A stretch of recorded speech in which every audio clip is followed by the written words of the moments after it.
Hello, everyone, and welcome to another episode of the Couch Warrior podcast. As always, I'm your host, Mike, and today I'm joined by my guy, Johnny Picks, one of my favorite people to break down fights with.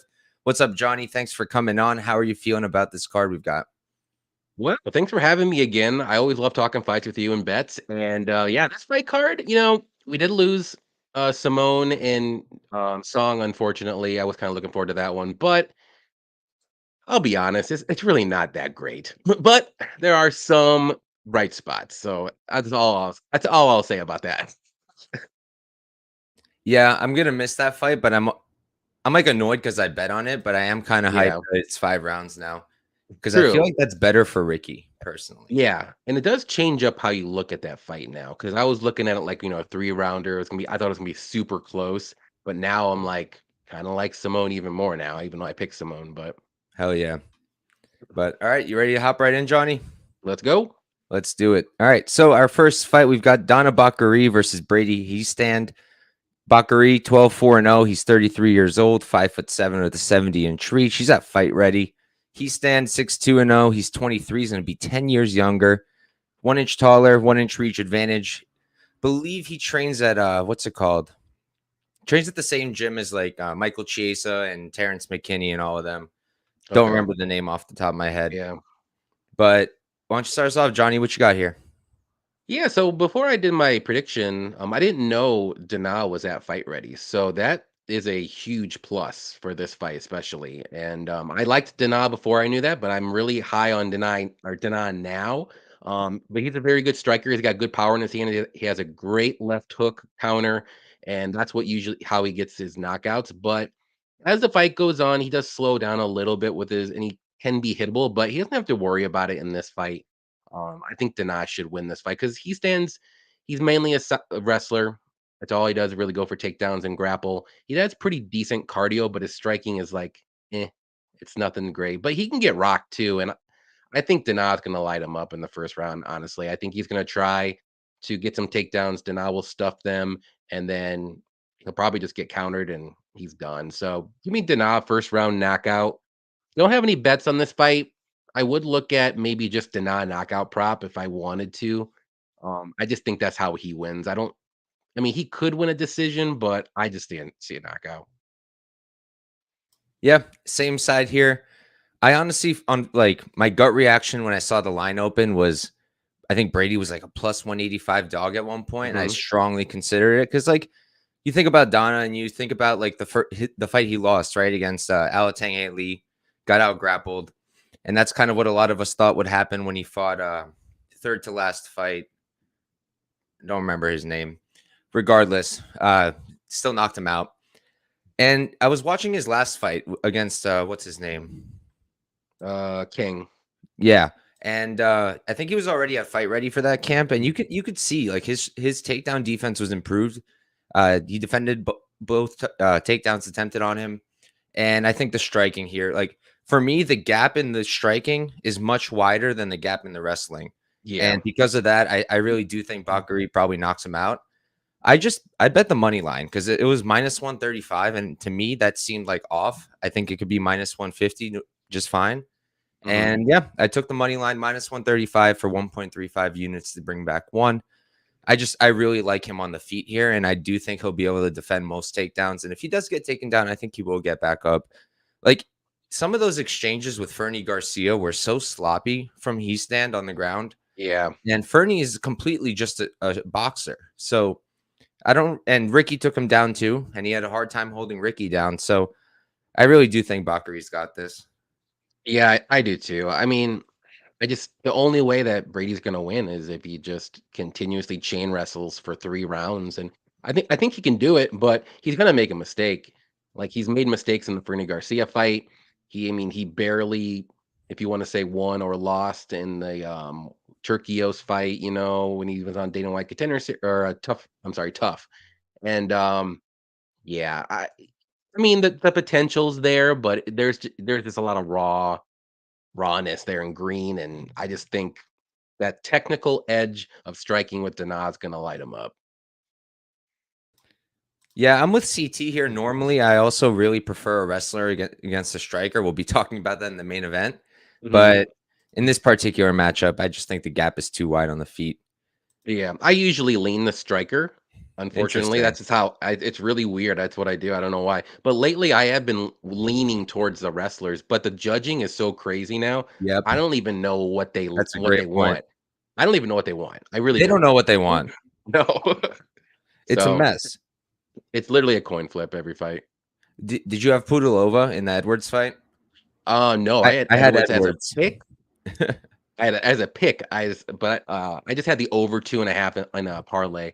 But yeah, Pudilova, ooh, she won, That and it was wasn't brutal. even I close, felt man. so bad. I felt so bad. It was like the time I cashed on Arlovsky against Jake Collier. I just felt dirty. I felt like But that dirty. one wasn't even that bad, dude. You think this one was Compared to that worse? one, oh yeah, 100%.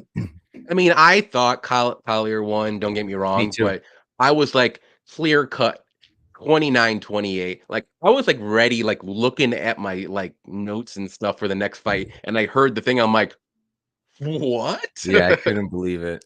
It was insane. But all right, we can move on to the next fight. And this is one where there's a similar dynamic. We've got Priscila Cachoeira versus Karine Silva. Cachoeira, she's 12-4-0, 34 years old, 5'7" with a 65-inch reach, MMA Masters for her. Silva, 15-4-0, she's 29. She's going to be 5 years younger, 2 inches shorter, but have a 2-inch reach advantage training out of Gile Ribeiro team. I'll start us off here. Like everyone else, I think my gut reaction was Karine Silva. I mean, Priscilla catch a beating, as Brady says, right? She gets hit nonstop, extremely hittable, and doesn't have a good ground game. But then I taped it, and like I'm gonna bet Priscilla 100%. Like I have zero doubt in my mind at this point. I do agree that there's a gap in the wrestling, that Karine Silva is a good grappler, but I don't think she's that good.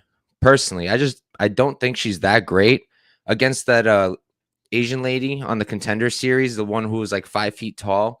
I mean, she was Mhm. losing exchanges on the feet against a woman who had a much shorter reach, was teensy tiny, and a grappler, and it just was not a good look. And I'm pretty sure she got taken down in that fight.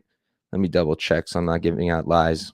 Yeah, she got taken Silva down. got She got taken down twice in that fight. Yan Quihi, and it just wasn't a great look. And then the Botelho fight, like to me on the feet, she did not look good there. The takedown was great, and then she got her finish, but on the feet, I didn't love it. She's got 9 knockout wins, which is beautiful on her record, especially for in women's MMA. 7 for Priscilla, both of them. But Priscilla, it's been in the UFC at least a few. Karine Silva, though, she's doing it against regional competition, and she hasn't really fought anyone great. I just think on the feet, like I think Priscilla is actually going to really hurt her. And yeah, her striking defense isn't good, but I don't see Silva landing these big power shots. Not in either of her last UFC fights, and not really on the regionals either, unless it's not a great competition. Priscilla shows power every damn fight, and her striking's pretty good. It's getting better. Still hittable, but at least she's keeping up with the output. I love the output. I think that's big. Between the output, the pressure, her striking edge, in my opinion, I think she's going to have the power here. Will she get taken down? More than likely. Happens all the time. Can she get subbed? Hell yes. She's an underdog for a reason. I think that's correct. But I think the line's very wide for a woman who's not that experienced in the UFC. I mean, her only fight under the banner was 5 minutes long, and the Contender Series bout was just over 6 minutes. So I like Priscilla. I really do. And I'll be playing her. I'm just waiting to see what happens with the line. I thought about maybe doing her KO prop, but you never know anymore. Like when she fought, what was her name? Kim, I think. Like mm, went to decision, and she ended up winning in a fight that I think she definitely lost, but the mhm. judges gave it to her, and she kept up well. So yeah, give me Cachoeira. What do you think, Johnny? Yeah. I'm gonna be on the opposite side here. I'm actually really high on Silva here. I think she's a really good grappler. I mean, I'm not saying she's like Mackenzie Dern level, but in this fight, she will look like Mackenzie Dern. And I think she'll get that takedown. It might take her a couple times to get it, but she's a finisher. She goes for it. She's not gonna just wait around and wait to the third round to try to get this finish. She's gonna get that finish in the first round if she can. So on the feet, I do favor Priscilla, like you said. I just don't think it's as crazy wide as the gap than it is on the ground, like we talked about the last fight. the gap on the mat is huge for Silva, and I think that's gonna be her game plan, at least it should be anyways, and get this fight to the mat, and I think once it does, I mean, we saw, Cachoeira against, Jillian, and I mean, I know it's Jillian, she's very good, but she did not know what to do at all, and I think Silva can just do exactly the same that Jillian did, and, yeah, one way or another, though, like I said, I'm gonna go with Silva to win first round submission. I do love the under 2.5, and it's only at -150 range. I think that covers both bases because if Silva doesn't get that takedown, I think she probably will get knocked out. So I don't see this going to decision. I got the under 2.5 in a parlay, and I also got Silva in a different parlay as well. So I'll be rolling the dice on this women's MMA fight. I'll tell you that. It's so crazy seeing a -165 under 2.5 in a women's fight. Like that's so Yeah, unusual. But then you look at their like finishes, it's so ridiculous. yeah, like 9 15. KOs for Silva, 6 subs for Silva, and 7 KOs for Cachoeira. They're It's insane. finishers. Yep. Yeah, and Silva, like I said, Silva just want she's gonna go in there in the first round and get this and try to get that submission or knockout. And Priscilla, I mean, she has good counters and she's got good power. So we'll see what happens. I just don't see this fight go into decision whatsoever. You know, I was just thinking about it. I hope this fight looks like the Sam Hughes fight. Who'd she fight? That lady, blanking on her Oh, name. Morum? Yeah, that everyone thought would smoke her. I kind Well, of she feel like almost this is did. She similar. almost did. I feel like this is kind of similar. She might get subbed Uh, out and then I come would in there.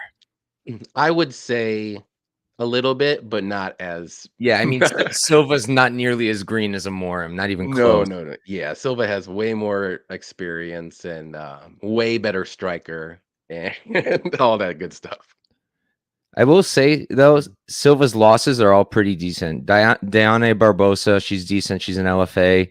Marina Moknatina, she's got a finish in PFL. Marina Moroz, Morales, UFC, yeah.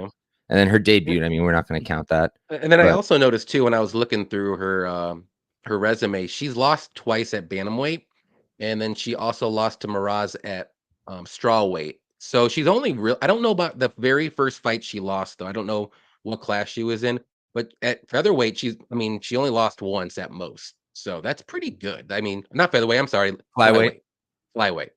So that might be her, her class because she might be too small, and maybe her gas tank doesn't translate to straw weight, and then she might be just a little too small for bantamweight. So just throwing that out there. I could be wrong. I will say anybody wiki capping because I'm doing it right now. If you see Simone de Silva on Silva's record, it says 8-1-0 as a pro, and then you click her page, and it says pro boxing record 17-24-0. Oh my god. So she fought a boxer, heel hooked her in 2020. Armbarred Nice. City Roca 12-8-2. And then she guillotined and Darce choked Battaglia. That Battaglia is pretty impressive to Darce her like that. I'll say Yeah. that. That's definitely much better than the boxer. Oh yeah. But we can move on to the next fight. Good to get some disagreement. Johnny, I know Yep. you're big on shoeys. At any point, I'm down. Oh, oh god. We'll see. We'll see where the night goes. I try to get shoey bets with as many people as I can to raise my odds because I'm not very good at them. Well, lately, like I went 2-0, and now I'm 0-2, so I'm 2-2 on my shoey bets. But I tried to get Patty to do his avenge shoey with Kutalaba and Bozer. I told him I'd take Bozer.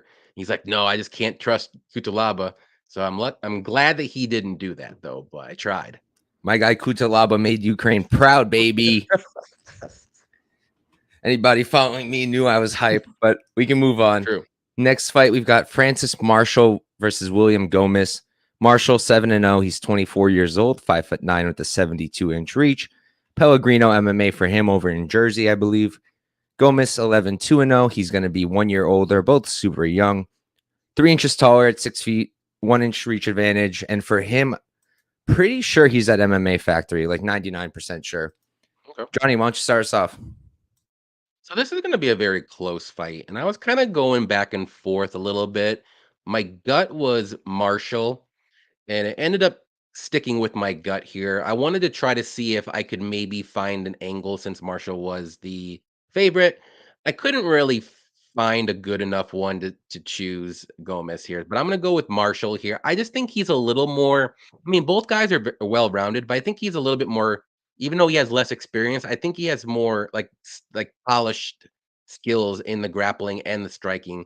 And if I watched the last Gomis fight, and he just really was very lackluster. And I know it was his UFC debut, but man, that very close fight that he could have lost. I mean, it was very close, but he won. I think it was a majority decision he won too. So Marshall, I mean, he's impressed me in a couple of his fights. I mean, he can be hittable on the feet though, but he's got good power in his hands. But I like his style. So I'm gonna go with Marshall here. I'm not super confident. No bets.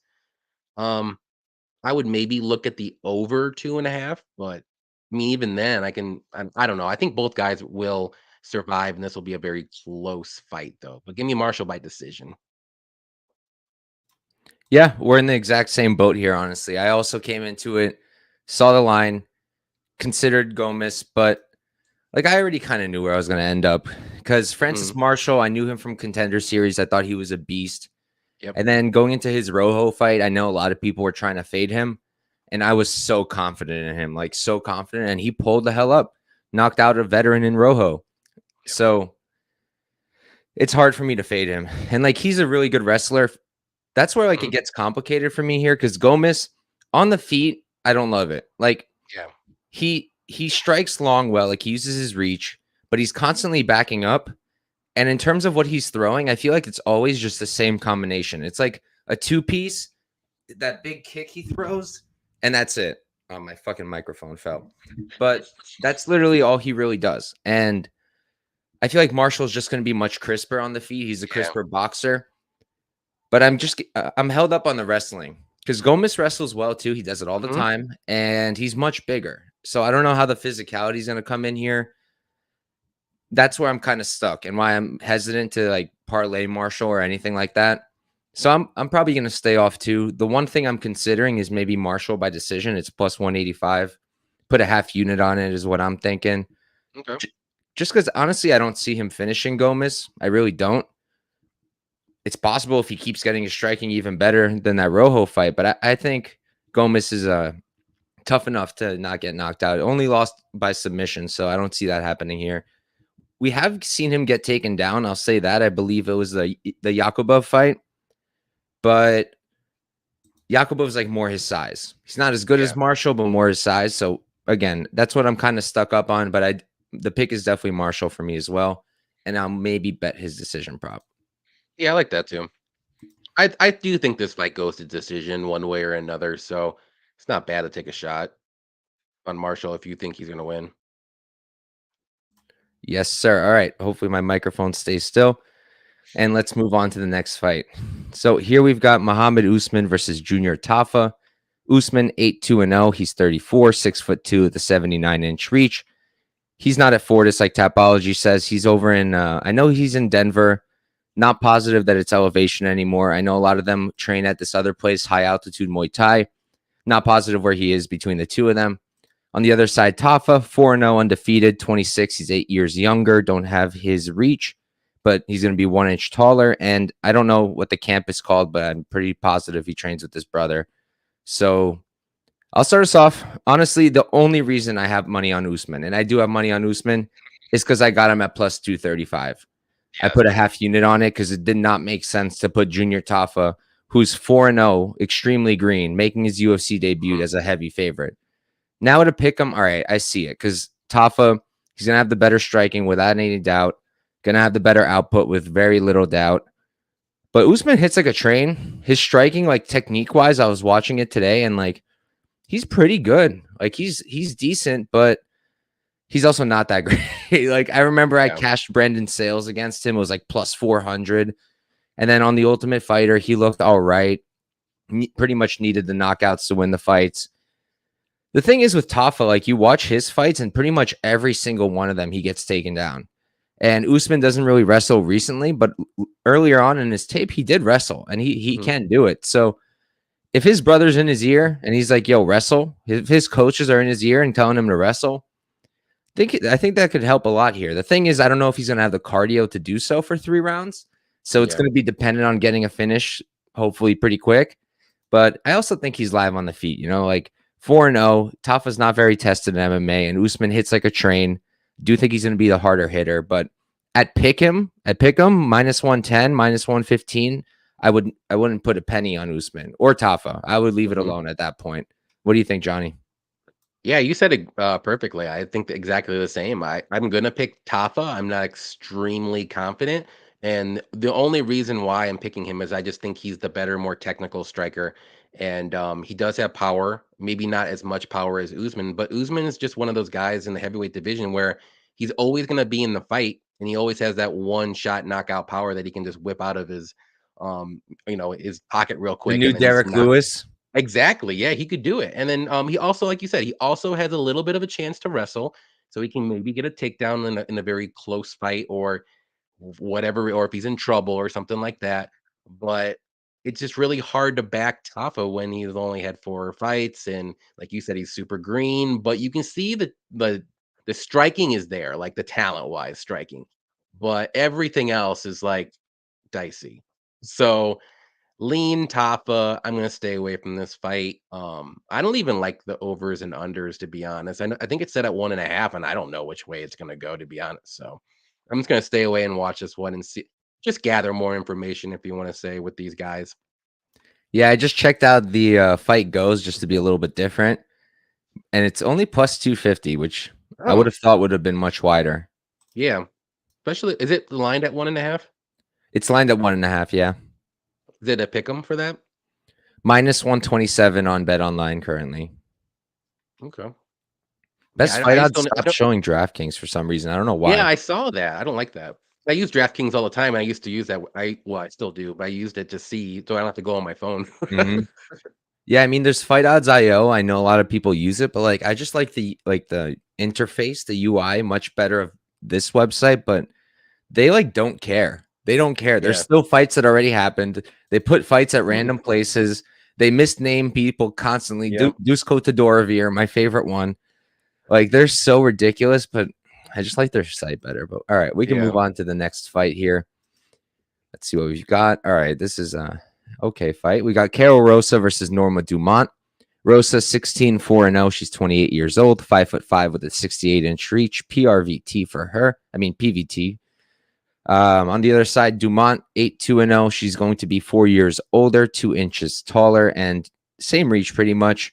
I don't know where she trains. Do you have any idea, Johnny? No. All right. And what weight class is this? This is bantamweight, right? No, featherweight. Rosa Uh, went up.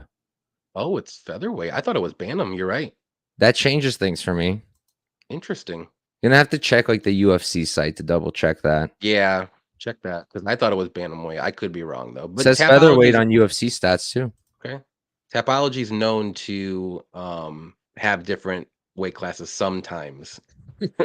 Yeah, UFC stats says it too. So like now, I mean, this changes everything for me to be honest. Okay. But I'll talk about it when it's my turn. Why don't you start us off, All right. Johnny? Yeah, so I missed the boat on this one.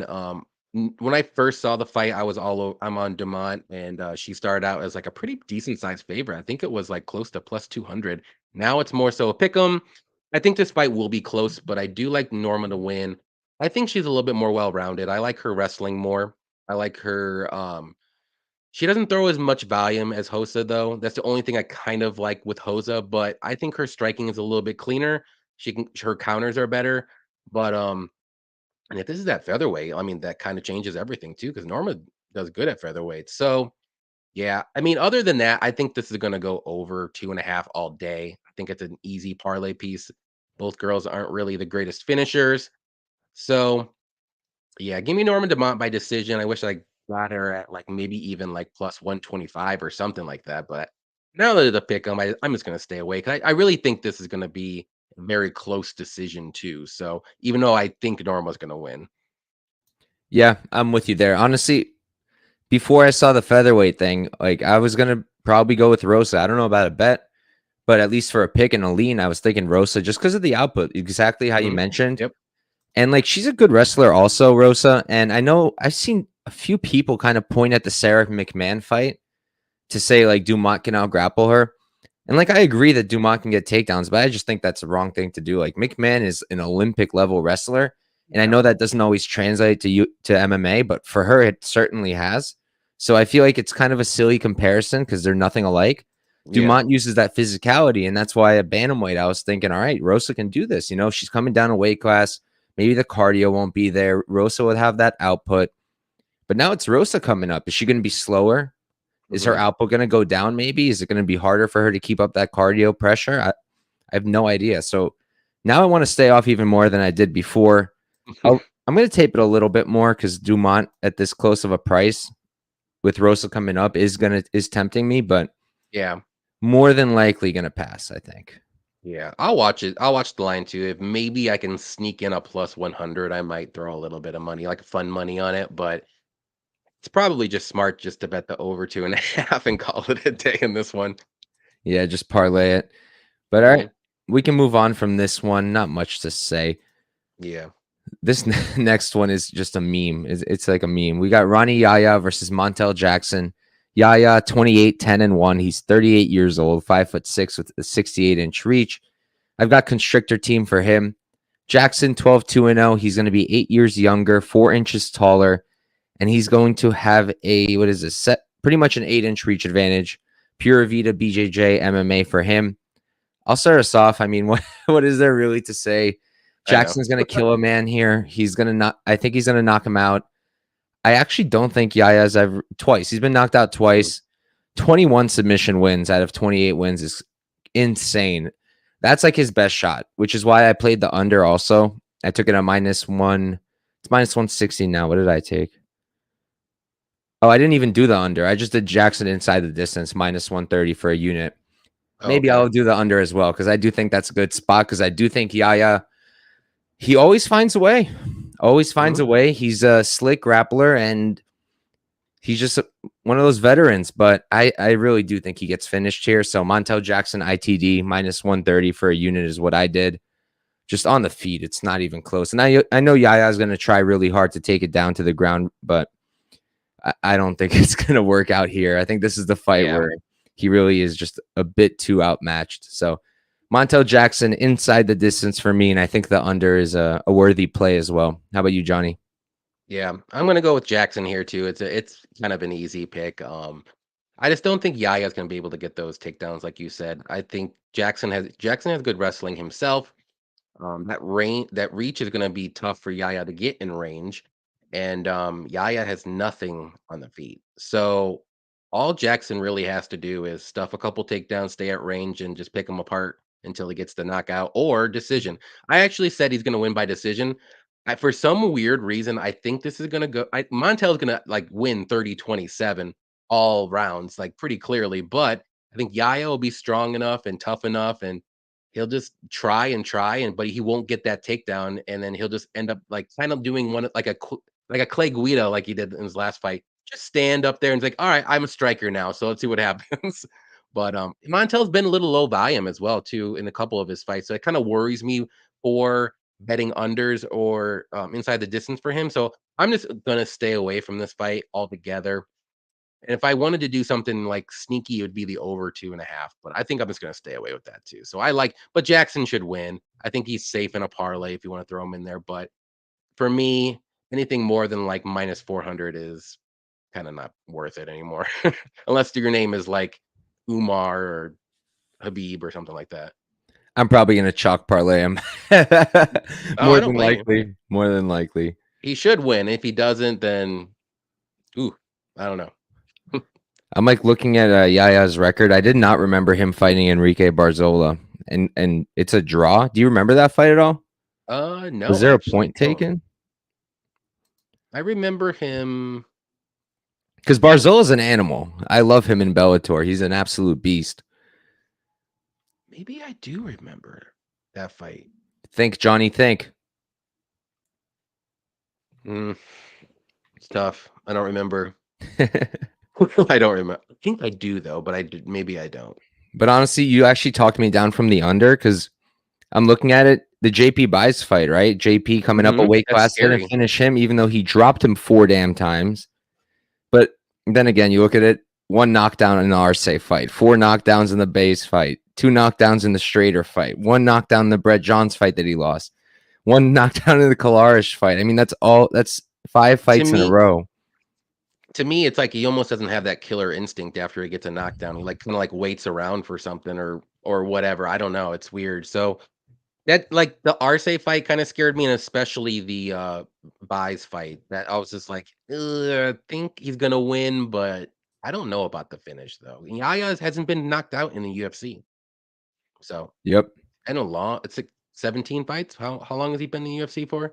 something like that. It's a lot, but he is 38 now at bantamweight. True, true. And he usually doesn't fight, like, amazing strikers. Usually, they're, like, just well-rounded guys or other grapplers that don't really have a lot of power, so I get it on both sides, but I'm just gonna stay away. Yeah.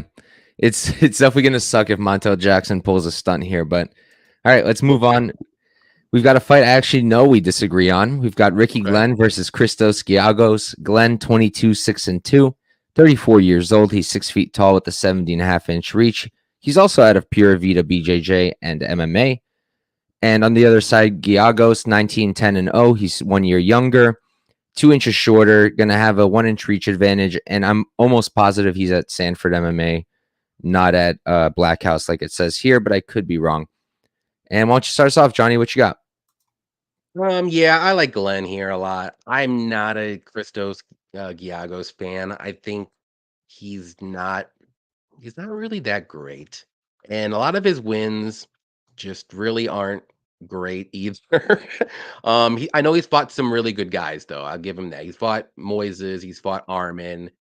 But he's losing pretty convincingly, which as he probably should, because those guys are leaps and bounds better. But we go back to some of his wins again, like recently, like Carlton Minus and Sean Suriano, like those guys are garbage. Let's be honest. But Ricky Glenn, I mean, he's a solid guy. I'm not saying he's like going to be the next top 10 guy coming up or anything, but I just think his striking is better than Christos's. I think his cardio is going to be better too. I'm really not that high on Giagos's wrestling either, even though he is a wrestler and grappler. That's what he wants to do, but he could be hittable. He's chinny.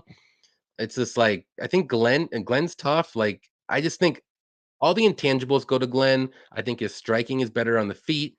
Um, for me, I think it's a hard way to see Giagos win this fight unless he just wrestles for 3 rounds. But even then, I think he's going to maybe fade as the fight goes on if he keeps wrestling for 3 rounds. So Glenn gets like you saw in the Dawson fight with Glenn.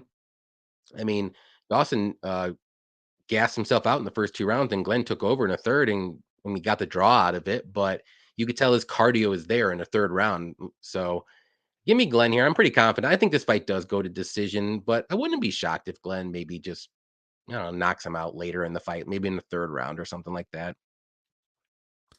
Yeah, for me, I'm on the other side. I'm on Giagos, and it's funny. Like my read is kind of the opposite. Like I feel like Glenn's not that great.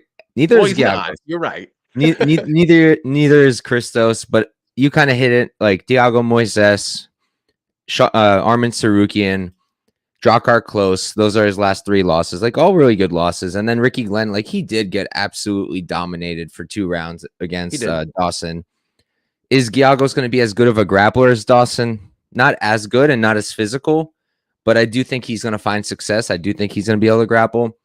And in the striking, I do flavor. I do favor Glenn, but I feel like when he's having a lot of striking success, it's against guys smaller than him.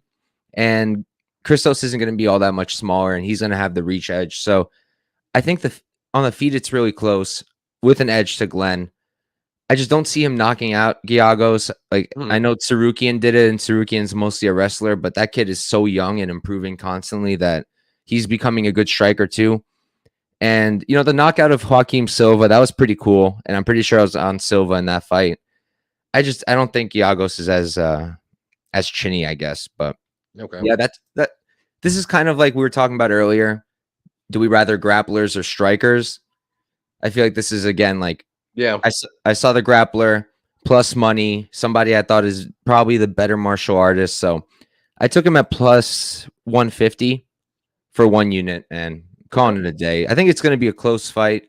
Yeah. And with the new judging, who knows if grappling even matters anymore. but True. Christos is definitely my pick for now and my bet. Yeah, actually, I was probably not gonna put Glenn in the parlay or anything when I first saw his line, which I think it was like maybe minus 210 range or 200. But as I saw it go down a little bit, I'm like getting more. I'm like, what's up? Is there something I don't know? And I'm like, screw it. I just threw him in a parlay because pretty confident he wins, but I just didn't want to touch him at over minus 200. But I think I got him at like minus 170 now. So I don't know where it's at now. I think it might be a little bit under that, but I mean, it's gonna be a close fight, but I do think Glenn will have the striking advantage, and I think the judges are either there's, like, 2 judges that are, like, all about striking and damage, and then there's one guy where he's just a wild card. You just don't know if it's gonna be grappling, you don't know if it's gonna be a striking match one time. He's just like, "I'm gonna flip a coin. That's what it is for this fight. Grappling, all grappling only." What's it called? You mentioned the line. It's actually still climbing, and Glenn's minus 162 right now on Bet Okay. Online. Wow, the lines have I been mean, crazy this week. Like I they like have been. Christos, but if it gets too close, then again, Glenn might be the side. But I don't know. Yeah. If you take away odds, you take away betting, you ask me who wins, I think it's Giagos. So Okay. I mean, that's the way I usually do it too. I don't really look at the lines when I'm doing my predictions. I don't try. I'll say I don't try to let it sway me one way or another, even though it's really hard sometimes, especially in close fights. You're like, who is the favorite again? Okay. yeah, I used to do it blind, but now like because I like dog hunting, so like I'll look Yeah. immediately who's the underdog and try to find an angle, and then if it doesn't work out, check out the favorite. Are they good enough to parlay, play Yep. straight? That's like kind of Exactly. how I do it. But we can move on to the next fight. I think this one's going to be fucking awesome. We've got Jeremiah Wells versus Matthew Semelsberger. Wells is 11-2-1, 36. Older than I thought. 5'9" with the Mhm. 74-inch reach. Renzo Gracie Philly for him. Semelsberger 11-4-0. He's going to be 6 years younger. 6'1". So what is that? That's 4 inches taller, I believe. And he's got a 1-inch reach edge. For his camp, gonna have to go Tapology, Crazy 88, Brazilian Jiu Jitsu. Forgot who went last, Johnny. I think you did. Um. Yeah. Go ahead. I'll start us off. So one of my proudest dog hits is Semelsberger against his who was it? Jake Matthews. I hit him Hmm. at like +2 something. Me and Wiz both did it. He came on my show that week, and I was so happy with that bet. And then for this one, like it's hard after hitting a big dog bet to go away from the underdog. But I have a lot of respect for Wells, so I like to think I went into it not biased. I want to tape this one a lot more, especially at the line it's at. I know it was Wells originally as like a favorite. Now it's pretty much exactly even, Hmm. minus 110 each way on Bet Online. He opened minus 140, so not that crazy of a favorite. I kind of lean Matthew here just because Wells recently has been just round one. When he's out of round one, like it's pretty much we've seen it already. Like he does get gassed, he does tire out, does go for the finish. I mean, every single fight he's had, his last 5 fights were all finishes. Dude's awesome, but I just think skill wise, once that kind of adrenaline rush goes away, I think Semelsberger is going to be a little better on the feet. I think the jujitsu goes to Wells pretty firmly, Hmm. especially with the camp he's coming out of. He's a great wrestler. I think the ground edge is going to go to him. The grappling edge is going to go to him. But Semelsberger is a tricky son of a gun. Like he's not going to be easy to hold down. He's not going to just stop. He's not going to accept position on his back. Like he's difficult to hold down. He's not really getting out grappled by anyone in the UFC. So I like him a lot if he can survive the first round. I'm just concerned about him surviving that first round. I mean, he's not really getting knocked out. I don't think it's happened in the UFC yet for him. Yeah, I don't Let me think so either. double check. Yeah, even Chaos Williams didn't knock him out. He's been knocked down. Has he at all? Not once. And he's gotten his own knockdowns in almost every UFC fight he's had. Yeah, I lean Matthew Semelsberger. I need to tape it more, but if you guys watch me, you know I really prefer to fade power strikers who need that knockout or need that finish. I wouldn't call Wells a power striker. He's pretty well rounded, I would say, but Hmm. I think Semelsberger is a more well-rounded guy, and as long as he can survive round one, I do think he's going to win. But in terms of a play, I need to tape this one more. I lean Semelsberger, and we'll see what I do with it. How about you, Hmm. Johnny? Yeah, this was another close one. I will say I cannot pick Selmasburger fights to save my life. It's one of those guys where you think you have a good read on him, and then he just does the exact opposite, whether it's good or bad. And this is another one. I'm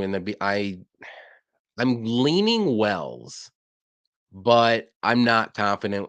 I mean, like you said, I think Wells is more dangerous, but I'm just worried after, like, if it does get past that 1.5 round mark or maybe even 2 rounds or something like that. Selmasburger has done good. I mean, he's faded a couple times, but that's only because in the Fletcher fight especially. Fletcher was just wrestle, wrestle, wrestle, wrestle. I don't think Wells is gonna do that. I think he's gonna try to get him out of there, maybe on the feet, and if he can't, maybe he goes to his wrestling after that. But I don't know how much cardio he's gonna have after that too. So it's just a really tough fight to predict. I'm gonna go Wells though. Not confident, like I said. So I'm staying away from bets. Not even the over unders. I can see it go one way or another too. So I don't even know how Wells does it. I mean, he could do it anyway too. That's the funny. He can win. I think he can win by decision. He's been to decision a few times. Not recently, but not in the UFC. But he can do it. But this is a very tough one. I guess it's just I'm trying to figure out if I should fade Selmasburger or not. I think that's how I'm looking at it. If I should or if I shouldn't, because he's very tricky. He lost to Morono, but then he can come and look like a top 5 guy against Jake Matthews. So it's like, I don't know who you are, man. So I feel like it's Morono tough. is just one of those guys. He makes it hard to get a read. Like it's like GM3. I feel like you can never get a read on his opponents after his fights because it's just hard to tell. Is he good? Is he bad? Is he just? I, I don't know. Exactly. Yeah, I know. So I'm gonna go Wells, and I mean, it is what it is. I don't have a really great reason. Thank you, Mushroom. Yeah, I'm considering the under 2.5. It's only at -150.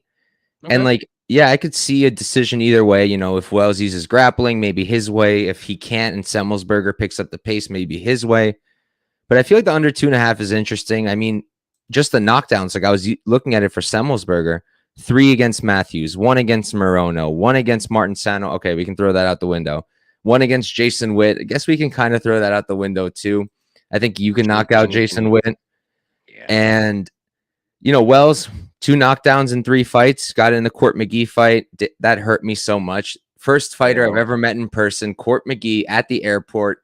And he never gets knocked out either, ever. I cursed him. I shook his hand and cursed him by accident. I had money on Court McGee. It was brutal. I was But at that fight too, and it was insane. Like, you were there? everyone was yeah, it Me was in too. Austin. I think we went over this one time. Oh, Yeah, it was in UFC Austin. yeah. That was like the first card I've went to that's not in New York. We like Nice. flew out for that one.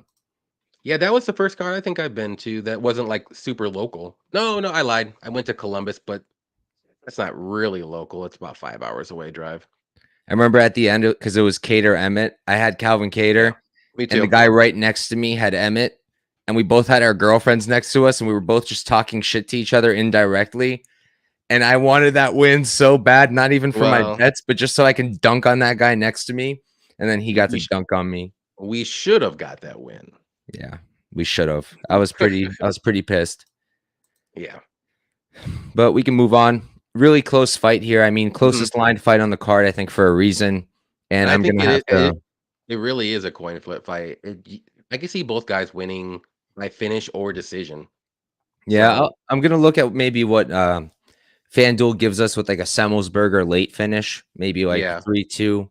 See what they give us. I looked on Bet Online. It's like +12, +1,000. Mhm. Don't not good enough. If they give me like closer to +2,000, then I'm in. Now we're talking. Yeah, then we're talking. But they might be onto it just because Wells has been getting all these quick finishes. Yeah. But we can move on to the next fight. This is just a shit show. Iasmin Lucindo versus Brogan Walker. Lucindo 13-5-0. 21, extremely young, 5'3" with the 66-inch reach. Academia Fight House is what we've got for her. Walker 7-3-0. She's going to be 12 years older at 33, 1 inch taller, 1 inch reach advantage. And also going with Tapology, purebred BJJ Guam, although I feel like that's not right. And start us off, Johnny. What you got here, if anything? Yeah, I'm very high on Lucindo to win this one. I do not think Brogan Walker is that great at anywhere. I know she's supposed to be a grappler, but I don't think she's that great at grappling. Lucindo looked very good in her last fight. I know she lost against Yasmin Howergy, if that's how you say it. I can never remember how to say it, but that was a great fight. Both those fighters were going back and forth. She had good, really good striking, and just the striking alone is gonna, I think, destroy Brogan Walker. And honestly, on the mat, she's got really good grappling too. If Brogan tries to go for takedowns, so I know she's young, but she's got experience. She's fought some good competition. I mean, a lot of them were, early on was like 1-1, 2-0, like all those ones. But she's fought recently like a 8-3, 9-3 fighter. So in that last fight though, like I think that's what sold me. Like if she can look that good in a loss to Yasmin, who I think Yasmin's very good as well, then this is a step down, like maybe almost like a step and a half down or two. So I don't think Brogan Walker is that good. So I'm all over Lucinda. I have her in a parlay at -300. I know I'm laying a lot of chalk on a women's MMA fight, but I'm like that confident that she's just better everywhere. I think she wins by decision, but I wouldn't be surprised if she gets a knockout. I mean, Juliana Miller knocked out Walker. Yeah, here's my thing though. Like Juliana, I think a lot of the reason that the line is the way it is because people think of the Yaregi fight for Lucindo, and then they think of the Miller fight, and then they Mhm. remember that Miller just lost to Hardy as like a minus whatever it was, as a heavy favorite also. But I feel like I don't know. I feel like Miller, she's much more physical, like much bigger than Lucindo is. Like she's a big lady, Yeah. and that's kind of how she does her grappling. That's what she uses. Like Lucindo, she's much smaller. The frame is much smaller. Like she didn't get her 2 takedowns on Yaregi. Yaregi, I know she's fantastic, but she is a striker. Couldn't get her takedowns there on the regionals. Yeah, she's getting it, but like she's not some sub specialist. She's been submitted twice herself. I like Lucindo a lot. She's 21, so she's only going to get better. She's probably, in my opinion, she's the side here, yes. But at such a big line, to trust the 23-year-old lady who is green, in my opinion, still, who we're kind of just hyping up off of a loss. And It's a good loss. I feel like we've been here before. Like we rate Yeah. someone really highly because they lost in a good fashion, and then they lose again in a not so good fashion. I do think Lucindo wins. I think she probably wins by decision. But I'm going to tape this one more, see if I can maybe talk myself onto Walker. I don't think I'll be able to, but maybe if people keep parlaying Lucindo, if we get Walker at like plus 350, I'll throw a quarter unit on that probably to upset Lucindo. I think her So what do you think? striking. What's up? Go ahead. Go ahead.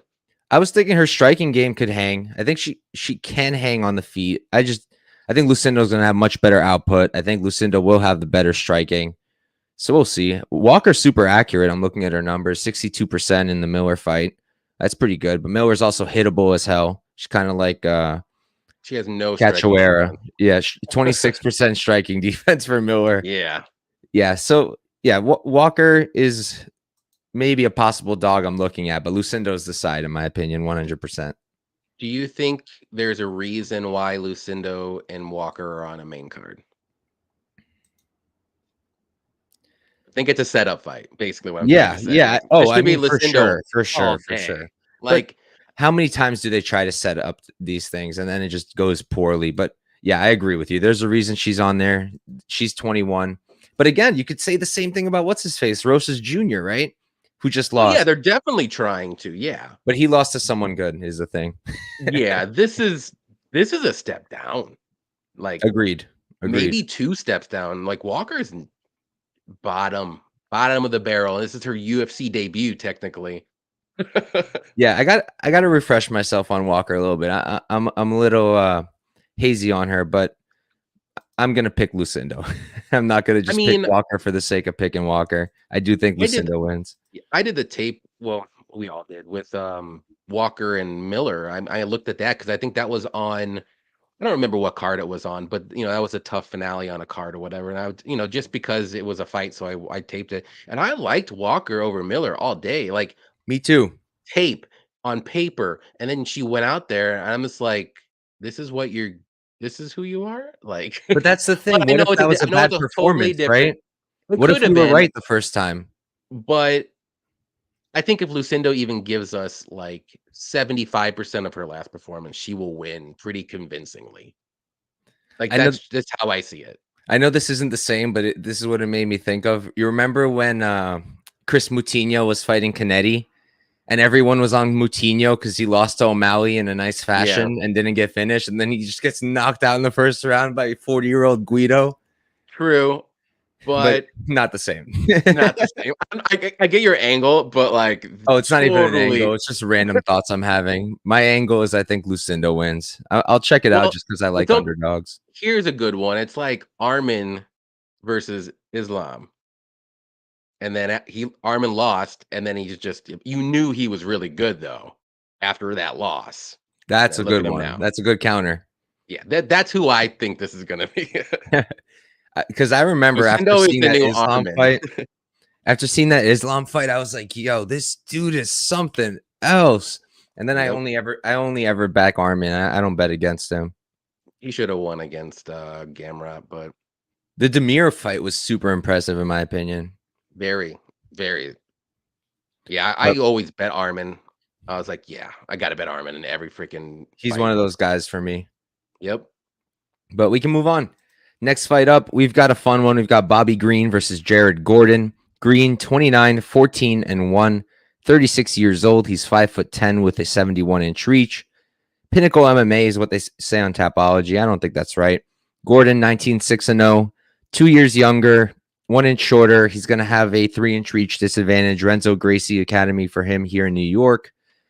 Just to say, usually I do have their camps on my notes. I don't always have time to double check, so that's why today I don't exactly know. But we can move on. And why don't you start us off, Johnny? What you got? Okay. Um, yeah, I mean, Gordon looked good against Patty. He should have won. We all know that. But that 3rd round, I mean, I know this isn't bringing up the fight now, but that 3rd round, he just was basically trying to hold him up against the cage. I don't know if he was gassed. I don't know what he was trying to do there. But that does worry me a little bit for the 3rd round because Bobby Green gets better as the fight goes on. He gets stronger with his cardio. His volume is there for his striking. I think Bobby Green's clearly going to be the better striker. Jared has some good wrestling and grappling, but Bobby Green, he has a wrestling background. He doesn't really use it too much, but I think he could stop those takedowns from Jared Gordon. I think he's going to be able to outstrike him. I don't know if he's going to be able to knock him out though. Gordon's been knocked out 4 times, but it's been a while since his last one. And he took some good shots against Patty. And I'm not saying Patty's the best, but he's got some good power in his hands when he lands. So I think this fight will go to decision, but I think Bobby Green should win 2 rounds pretty convincingly, maybe even 3. The only way I can see Gordon winning this fight is if he just out wrestles him and grapples him, but I just don't think he will. On the feet too, like I said, it's Bobby Green all day. He gets stronger as the fight goes on, and maybe Bobby Green loses the first round, but second and third round should go to Bobby. So I like Bobby by decision. I don't I can see a knockout maybe, but I'm gonna say by decision. A little thing that does worry me though is Green coming back a little too quick from him being knocked out by Dober, but I don't think Gordon is that guy you have to really worry about with the knockout power. I mean, he can get a knockout, but it's not like he has Dober power, so I'm not too worried about it. Yeah, I'm on Bobby Green as well. And my one concern, it actually just came to mind when Victor said this is what did we always know about Bobby Green? He used to lose decisions for no reason other than the judges didn't like him. Yeah. And the judges are wild now. So who knows what they're going to think of his whole style, that he does hands down like, "Oh yeah, mad cocky." But I feel like this is such a good matchup for him. Like he's such Mhm. a good counter grappler. He's got great takedown defense. He can wrestle himself, but he uses it defensively for the most part to keep the fight on the feet. He's going to have way better output here. I think he's going to have quite a bit of a striking edge. 62% striking defense over his sample size is insane. Yep. And Gordon, I think Gordon's like criminally underrated. I had him in the baddie fight. And I actually bet against him in both the Selecki. I think he lost against Selecki. And I bet Yeah, against I think him so with too. Danny Chavez also. I thought the Chavez fight, he looked fantastic. That Yeah. was really impressive to me because I actually rate Chavez, or I used to rate Chavez. Speaking of that card, Cater Emmett, Chavez was on that one. He got knocked out by Ramos, if Yep. you remember. I do And remember that. That was crazy. Crazy spinning elbow. before I keep going, Frank, like a million times, asked us to say something about Ryan versus Tank. I don't break down boxing. I don't know boxing very well, but I saw their Instagram live video thing where they made a bet of their entire purse. So after I saw that, I said, screw it. I'm going to bet the dog. I looked at who was the dog and I put a half unit on it for shits and giggles. But Who's the I don't, dog? I have Ryan no idea about Garcia. boxing either. Ryan Okay. Garcia is the dog. I know nothing about either guy. I know they're both good and that's it. I'm not a boxing guy. I prefer What's the MMA. line? I got Ryan Garcia plus 200. So I said, screw Okay. it. Kid believed in himself on the Instagram live. I'll believe in him. But I'm seeing a lot of people on Tank. I think he's a very good boxer, apparently. So I don't know. Okay. I'm not a boxing guy, but Yeah, I'm not either. I have no idea. Frank asked us Sorry, to guys. do it, so mentioned it. And all right. Yeah, so back to the breakdown. I just think it's a great matchup for Bobby. I can't play his money line straight. It's too wide, especially with his style and the way the judges are. But I did parlay him for a half unit with someone we're going to talk about in a half second at plus 123. Threw a half unit on it, called it a day. There you go. I'm tempted. I really want to do more with Bobby. I really do. But yeah, there's just so much hesitation. What's Bobby by decision? It's not showing up on bet on pretty close Best to Bet Odds. plus 100 if I remember correctly, like 105 or 110 plus 110. So that range. might be a half unit shot for me, maybe to cut down that money line. Because who's he finished? Alaquinta, who's selling houses right now. Yeah. What were you saying, Johnny? I was gonna say another sneaky one that you can maybe do is fight to go to split decision. He goes to a lot of split decisions. We don't have those in New Judges York. don't like him. Oh, weird.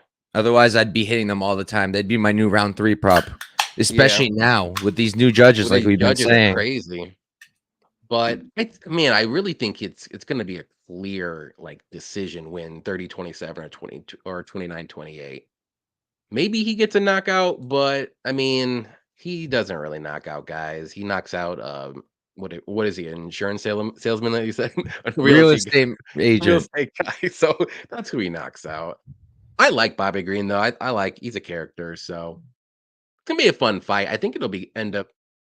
I don't think Bobby Green should just. I don't want to say dominate, but this is like such a good matchup for him. Kind of like style on him is like what I'm thinking. Yeah. And as the fight goes on, he's gonna know this, and he's gonna just do Bobby Green things.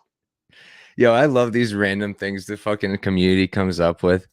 But yeah, Bobby Green by decision is my pick. No bet yet, other than the parlay I'm going to talk about in a sec. I got him in the parlay as well. I can't remember who I parlayed him with though. Oh, Glenn, that's who I did. Maybe I'll throw him in with freaking. Wonder what him and Montel Jackson is at. It's probably like minus 140 for those two. I would say it's like maybe like 160 or something because Jackson's like it's no good. You see Montel Jordan? Did I say Montel Jordan? This is how we do it. Is that the song? Huh? Is that the song from Montel Jordan? I don't even know who Montel Jordan is. Hold on, man, you are so young. Hold on. This is how we do it. I'm gonna look it up. Montel Jordan. This is how we do it. You know that song? It's like this is how we do it. That's Montel Jordan. Gosh. Got you. All right. Sorry to sing, guys. I was about to say, I'm glad we got you singing on the show, Johnny. Patty's gonna clip that and probably put it in the freaking thing tomorrow. I'm gonna advertise it. That's how I'm gonna advertise the podcast. But that's funny.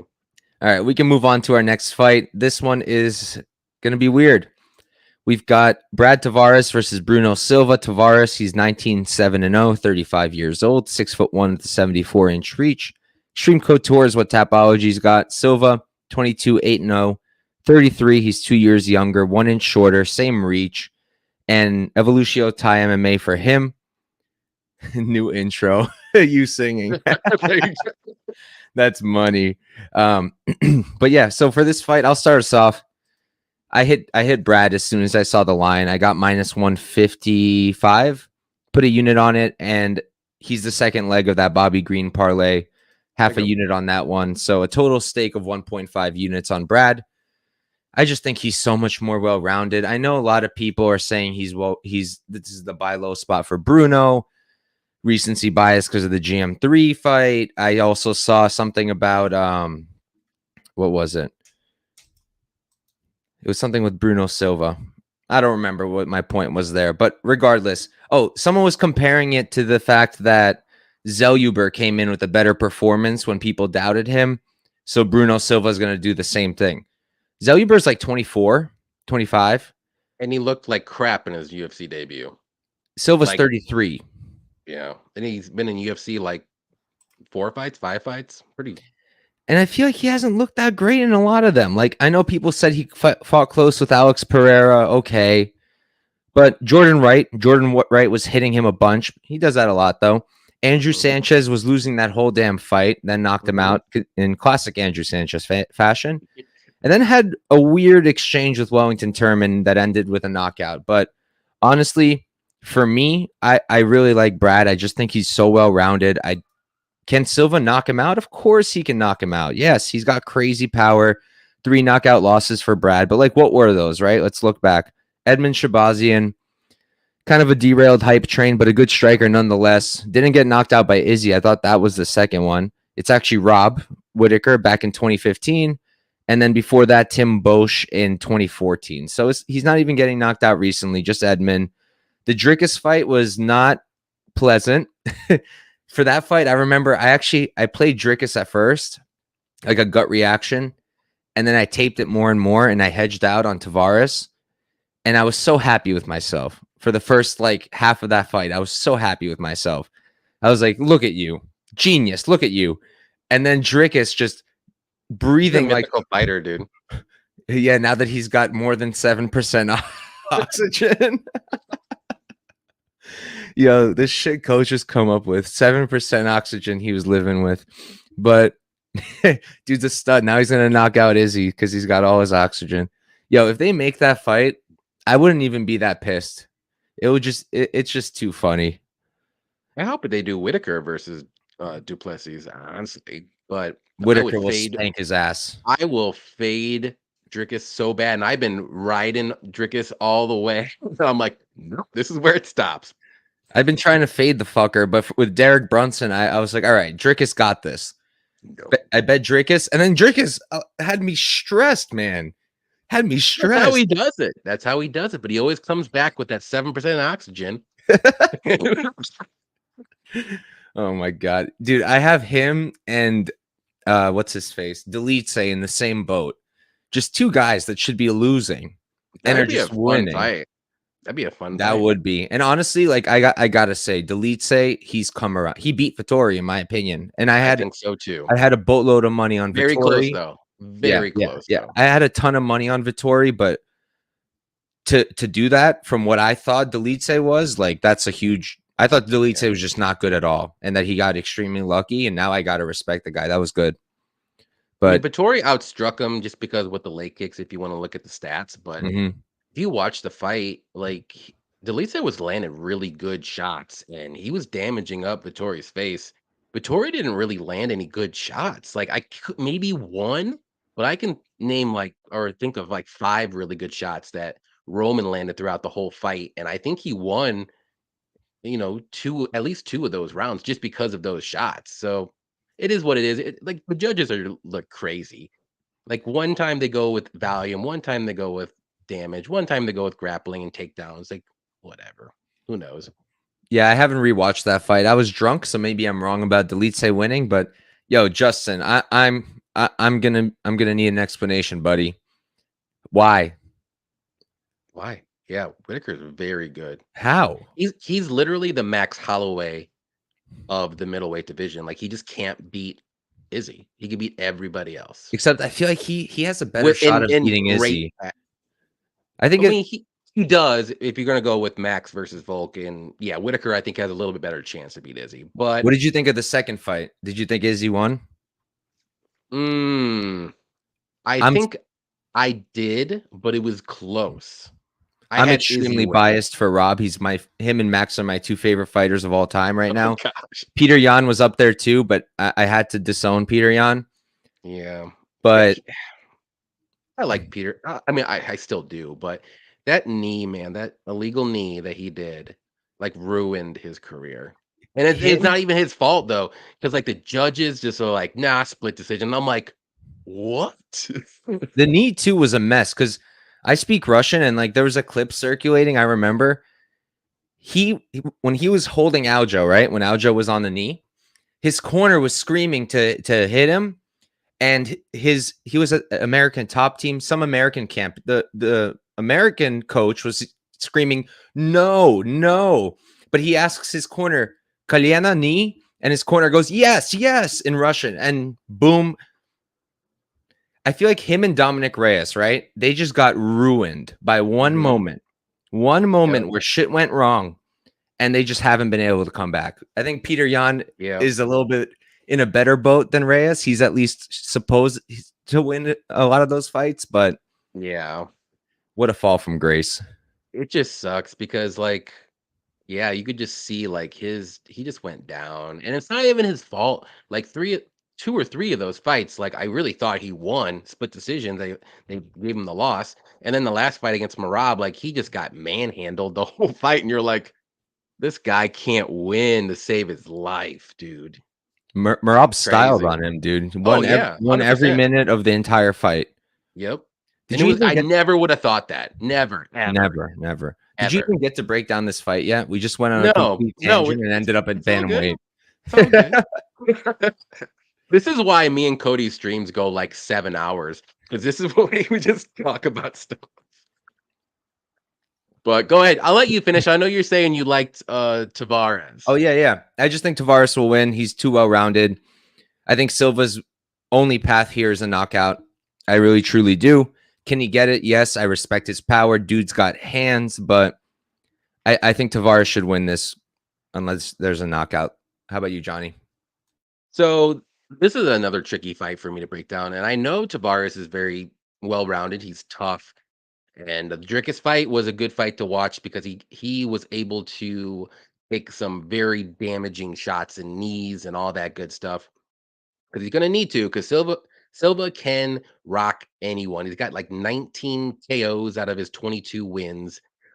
He seems like he's losing all these fights and then to that 1 second, and he gets that knockout, but with Silva, like, his bugaboo is just grappling. He can't take or defend any takedowns, and I know Tavares can wrestle, but he just really doesn't use it that much, and I think this fight will play out in the feet, so I think Silva will have a I don't wanna say he has an edge.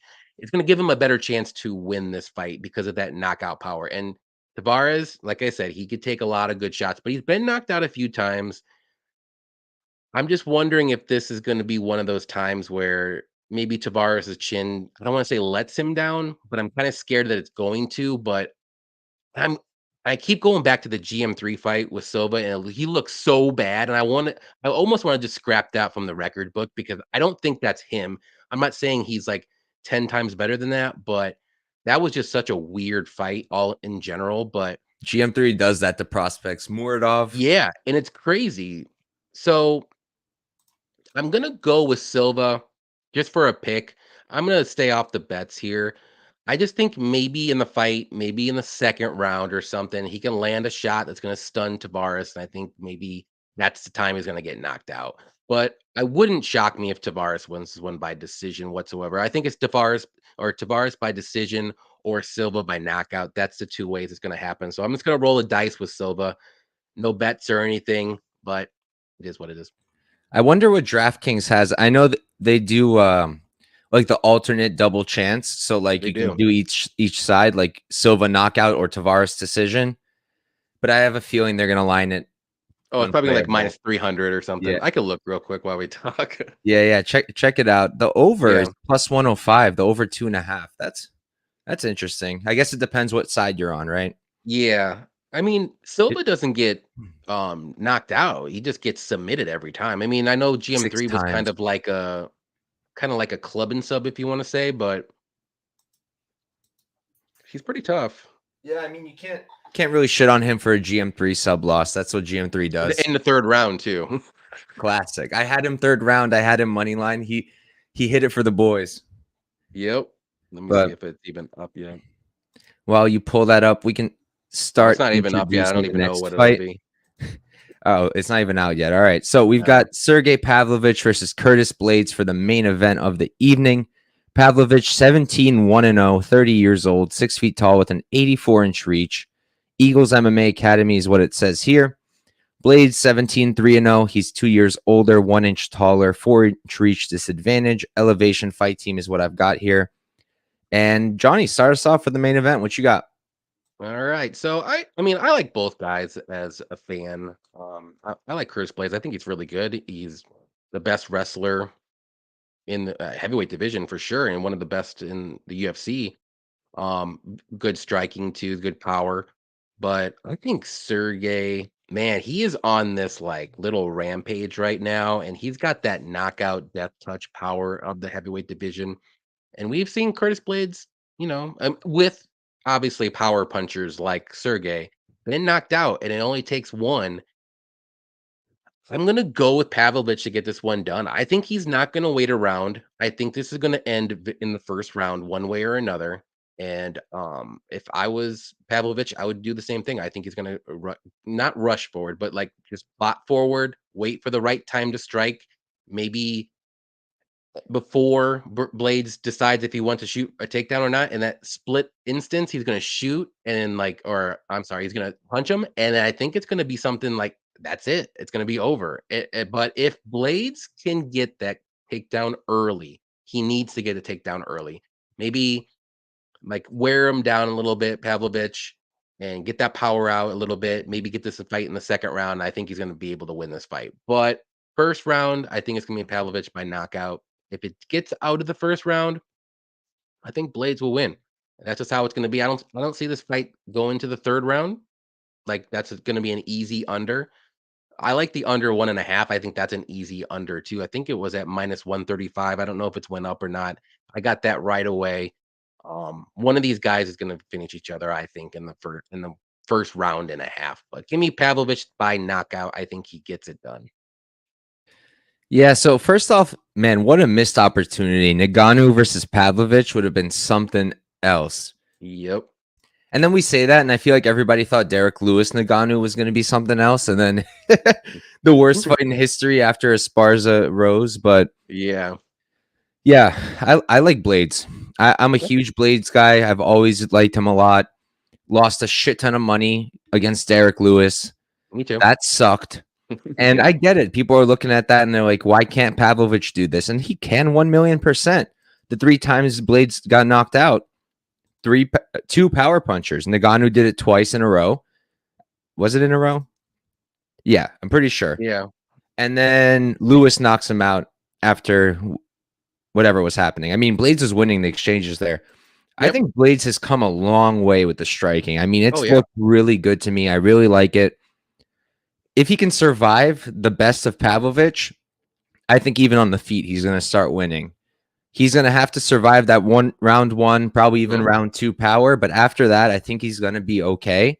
I don't know if Pavlovich has that Derek Lewis ability to lose the whole fight and then win at the end. Maybe he does. We're going to have to find out. But it's hard to overlook the Overeem fight. I know it was a long time ago, but Overeem looked D1 in that fight, and that's how he got finished.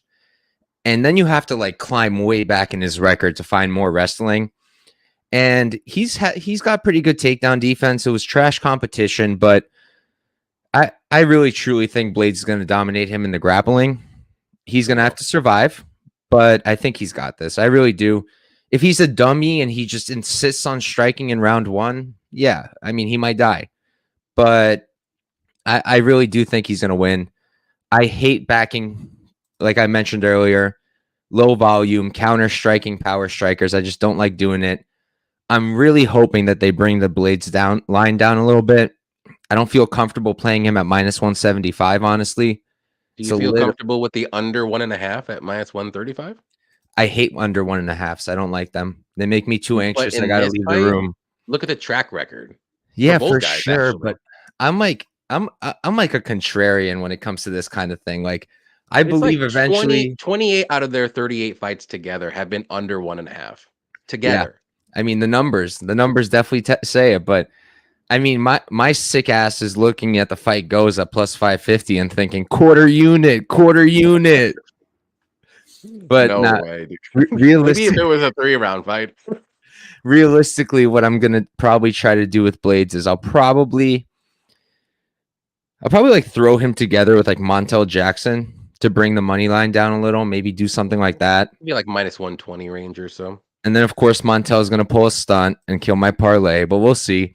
And I think I'm going to look at Blaydes round 3, 4, and 5. I'll be looking at those. I'm looking at it now. I don't think we really get to 5, so maybe I'll leave that one out. I But would round 3 is plus go back 1100. 2 and 3. 2 and 3. I'm telling you, this fight's not But going the that long. numbers, Johnny, the I numbers. know, but it's all about cashing that ticket. That's true. That's true. Oh man, Blades round 2 is plus 450. I know it's not crazy, I mean but plus 540. It's not bad either. Maybe that's the way to do it. I don't know. I'll leave it alone for now. you can do Curtis Blaydes by knockout in rounds 3 and 4. Yeah, maybe something like that. What's it called? Any action FE. What's up, brother? What's the odds on fight ends in Like KO? minus 600. I Something mean, crazy. it's going to be exactly what the fight doesn't go is probably. I can't Yeah, imagine they not think the either same. guy gets a sub. Has Blades ever submitted anybody? I can't remember if he did. Maybe once. Let Mm-mm. me look. I'm look Nope. on my notes. I got 0 at He's least. got one submission in his career. Really? I don't know Topology who. failed me, these bitches? No, I'm looking at Tapology. When was it? Oh, then I was just too tired. Yeah, 1 sub win. Where are you? Yeah, see, they're weird. Oh, I was I'm looking at overlooking it. Dog. That's why I got 0. And I think they were wrong. It doesn't look like he has any subs. Yeah, tap out. Oh, in the amateur career, he's got a sub. That's the only one. That's probably what they picked up. Okay. Yeah, I don't see it in his like professional career. I'm looking at all of his fights. And he's never shown any tendency to go for it either. So, And another thing that kind of worries me with Blades is like, man, I mean, he probably didn't need to, but his last few fights, he hasn't really used his wrestling like at all. And I know it's not like he didn't really need to, like I said, but I'm just scared that he's gonna like, all right, kind of like my striking. I've been working on it. I've been doing good. I'm gonna try it out with this guy. And then he's just gonna get fucking blitzed. And then it's gonna be a done right after that. Like, you can't mess around with this guy. He's not a Derek Lewis where you can slowly plot against him and then because this guy's gonna come for your head at the right time. Like every one of Sergei's fights, he goes in at the right time and just goes all day in his little storm and he gets the guy out. He did that with Tuivasa. He did that with Derek Lewis. He did that with a little bit. It took him a little longer with what's his name? Shamil. I believe that's who it was. He got got him out of there like later in the first round, but he took his time with him. And I don't know if it was maybe, maybe some Russian respect or something like that. But the other fights, like he's just like, nope, I'm going right in there. I'm gonna knock this guy's head off. And I think that's what he's gonna do in this fight. I think that's his best strategy. Do it. yeah, the only thing I have with like what you said that he's not trying the wrestling. I mean, I think you hit it on the head. Like Dawkins, I think he just knew he didn't have Yeah, to. you don't have to wrestle him. Like he knew he's gonna fuck this guy up. I couldn't even believe the line was where it was at. It was like too close. Hmm. Minus 300 was the opener. I couldn't believe it. Like that I, fight d- should. I did just Curtis Blades by knockout prop. Like it was like the easiest hit ever. Yeah, I've always been like a Chris Dawkins anti-truther. I never thought he was great, but and then the Rosenstruck fight, right? He only got the 3 takedowns, only shot 6, but I feel like he was probably a little bit. That's right after the Lewis fight, and Rosenstruck's Yeah, like the same person. Because then true, you look at Volkov, right? A striker, and he didn't stand and bang with Volkov. He did what he had to do. The true. shot, what was That it was like? 25 like takedowns, shot a million 14. takedowns. But that was before he has the striking that he has now. So maybe I just feel like he could. I'm not he could feel a little bit safe and comfortable on the feet. But this isn't the fight to feel safe and comfortable on the feet. Go back to your roots here and go for the wrestling. Because if you don't, I really feel like he's gonna get knocked out like in 2 minutes or under. Yeah, I'm with you. I don't know if he's going to get knocked out, but it's going to be a fun fight as long as it lasts. Michael brought it up. Fight ends in KO is minus 650. Fight doesn't go is minus 900. I mean, it's an Some easy value. it's an easy parlay piece. Either one. Honestly, yeah, Either right one at of those minus is easy. 650. Damn. This There you fight's go. gonna be fun. Instead of doing Montel Jordan, you can do one. I'm just glad that for once we have a heavyweight main event that's not like pissing everybody off. Like this is one I True. think everyone's hyped for. It's Yeah, just this like is a good one. Blaydes versus John Jones could be fun, but what the fuck is Pavlovich going to do against John Jones? Same thing he's gonna do in this fight. He's gonna rush in there and Really get try to knock him out? That's what he needs to do. He's doing his best Tai Tuivasa impression, but he's just better at it because he has a longer reach and he's just a bigger dude. He's bigger than a lot of these heavyweights, or just as big. He did Tai Tuivasa dirty. I was rewatching that one today. Ooh, yeah, it was pretty rough, and he cracked him. And I'm like, dude, if you can do that to Tai, you can do that to pretty much everybody in the heavyweight division. I'm still so salty about the Tom Aspinall fight with Blaydes. Yeah, me too. The one I got time, the best line on Tom Aspinall. It hurts my heart. the one time I so faded early. the only time I tried fading Curtis, and of course his knee gives out or whatever it was. I don't even remember anymore. Yeah, it was like in 15 seconds. I got Aspinall at plus 150 right when it dropped. And I was like, Beautiful. bam! I slammed. I was like, yes. And it went all the way like a pick 'em. And I maybe Tom was like a slight favorite before the fight, whatever it was. And then that went, I'm just like, yeah, that's what happens when I try to get my line movement. It's bullshit. I wish we got to see that fight play out. Maybe we will eventually. Yeah, Tom flipped the line. Will. It was minus 135, Tom, at close. And I got him at plus 150. What right when it freaking dropped. It hurt. That hurts. It was like my best line movement like I ever got. Like one of those things, it's like, oh my God. It just like blew up right in my face. Yeah, it's the worst when like you kill the CLV and then you feel confident because all this money came in on it. So you must be right. And then everyone's wrong. So it just sucks. But all right, guys, that's a card. That's a card. We got 12 fights. Unfortunately, Ricky Simone got moved over, him and Song Yadong. But now, honestly, that probably helps that next card a lot. So probably a good thing. Yeah. Before I pass the mic to my guest, I want to thank Johnny very much for coming on the show. As always, I love him, Pat, Lou, all of them in the same boat for me. Love breaking down fights with all you guys. And in terms of what I'm going to be doing the rest of the week, I can't give any dates or times because my weeks are crazy right now. I'm winding down my last semester of law school. Got 2 weeks left. So very busy, doing my best. I more than likely will have a Bellator video out. I've already got bets down. If you have me on Twitter, if you have me on Bet MMA, it's where you're going to find them. And LFA, I'm probably not going to have time to do video-wise. I'm going to break it down. I'm going to put bets probably. And I think I'll just stick it in a write-up. I have a Substack now. Not as active as I'd love to, but I do put out stuff every week. Going to do my best to kind of up the activity there. But like I said, it's a very busy time right now. And I've been dropping shorts on my YouTube. So if you want a refresher later on in the week, if you want to just hear to one quick fight for 1 minute, check it out. And yeah, that's it. Oh yeah. And as always, Friday, it's going to be 7 p.m. Prop Talk with MMA Propaholic on Twitter Spaces. Mad fun.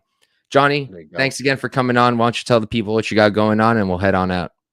Well, again, thank you for having me on your show. Like, I love breaking down fights with you. We always have fun. And you are like the busiest man, like on Twitter. Like, I swear, you break down every freaking fight. You do a video for every fight. You do like now you're doing your little Substack stuff. So, I mean, props to you. I could just do UFC and I could barely do that. But yeah, if you don't know me, I'm Johnny K Picks. You can find me on at Johnny K Picks at Twitter, Instagram, YouTube, and I don't do the TikTok. Not yet. And that's about it. I do live shows on Thursday nights with Cody from Blood Money MMA Bets. And we also do pre-fight shows on Saturday more times than not. I know we're not going to do one this Saturday, but usually every Saturday, like 2 hours before the fights, we always do full guest, and which we're going to have you on one of these times, Mike. I was about to say, I'm waiting for the day where I have a damn Saturday open. You let me know, and then we'll get you on.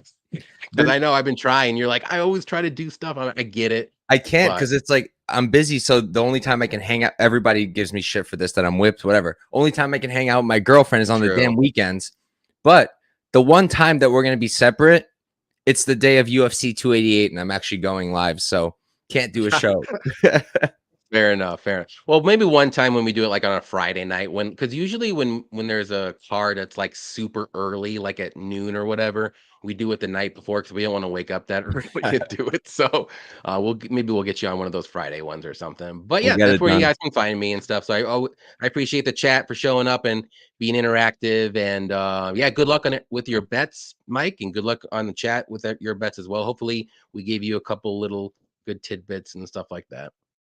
Yes, sir. All right, guys. Good luck once again. Thank you, everybody. Mushroom, I heard. I'm excited to meet you in person for the What's up, first Mushroom? time. And all right, guys. Peace out. Have a good one. Good luck and goodbye.